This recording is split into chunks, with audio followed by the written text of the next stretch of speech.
Good morning, Penny Panthers. I'm Gemma. And I'm Danielle. Today is D-Day, December 11th. Please stand for the pledge. I pledge allegiance to the flag of the United States of America and to the republic for which it stands, one nation, under God, indivisible, with liberty and justice for all. For lunch today, we're having crispy chicken breast and cheese stuffed breadsticks, some mutton grape jelly sandwich, and hummus and veggies. There are no birthdays today. But we have the pleasure to have a special guest on concluding we have no birthdays. So, hi, I'm Janet Wong, and even though there are no birthdays today, we do have something that we can celebrate. All right? Mm-hmm. Can I read a poem? Yeah. Let me share a poem with you. It's called Nobody's Birthday. It's by Marilyn Singer, and it's in the Poetry Friday Anthology for Celebrations. And here's how it goes, all right? Now, everybody, when I raise my fist, make party noises, like whoo or whatever, okay? All right? So, Nobody's Birthday by Marilyn Singer. It's nobody's birthday, but why should we wait? There are thousands of things we can all celebrate. Let's party! Woo! For starfish and mushrooms and eagles, let's hoopla! Woo! For hailstones and acorns and beagles, let's root! Woo! For the grass and the whole Milky Way, let's cheer! Woo! For the world, each astonishing day. Isn't that a great poem? Yeah. So even though it's nobody's birthday, it works for today. Works perfectly for today. Thank you. You're welcome. Hi, Mrs. Wong. Can we ask you a few questions? Absolutely. Okay. First question. What made you decide to be a children's book author and poet? Oh my. There's a really long answer to that I will share in the assemblies. But the short answer, the very short answer, is that I used to be a lawyer and I thought I was becoming a mean person. Now, not everybody who's a lawyer is a mean person, but I thought I was becoming a mean person, and I thought, I want to do something good with my life. I want to do something important. And I couldn't think of anything more important than working with kids. But I had been a substitute teacher. When I was working my way through Yale Law School, one of my jobs was being a substitute teacher, and being a teacher is the very hardest job I have ever had. And so I knew I wouldn't survive as a teacher. I wanted to do something with kids. I didn't know what, but I had a 2-year-old cousin.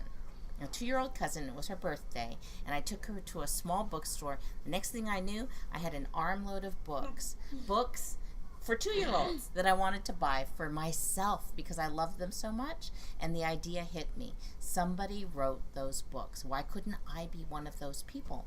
And so that's what inspired the whole thing. Nice. Good question. The second question is, how long have you been an author and a poet?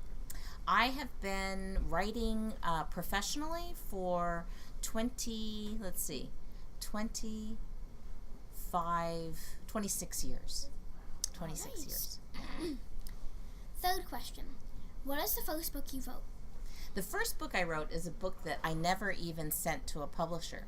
It was a novel. It was called For the Love of a Pill Bug. You know those little roly-poly bugs, right? Yeah. And it was about all the animals in the backyard, the insects, the dog, the squirrel, and they were trying to solve a murder mystery in the backyard. And I had a lot of fun writing it, but I said when I was finished, I said to myself, you know, it's okay. It was a lot of fun to write, but I don't think I need to have it be a book. And maybe it's not good enough for a book, so I didn't send it out. That was the first book that I wrote. Nice.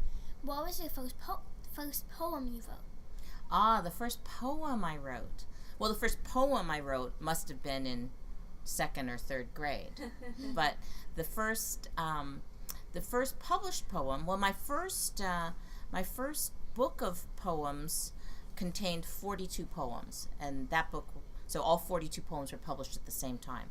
But the first poem that received any praise from my poetry teacher, Myra Cohn Livingston, is called Waiting at the Railroad Cafe.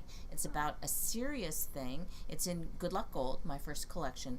It's about traveling from California up to Yosemite, actually Yellowstone, traveling from Southern California up to Yellowstone, going into a diner, sitting down and not being served.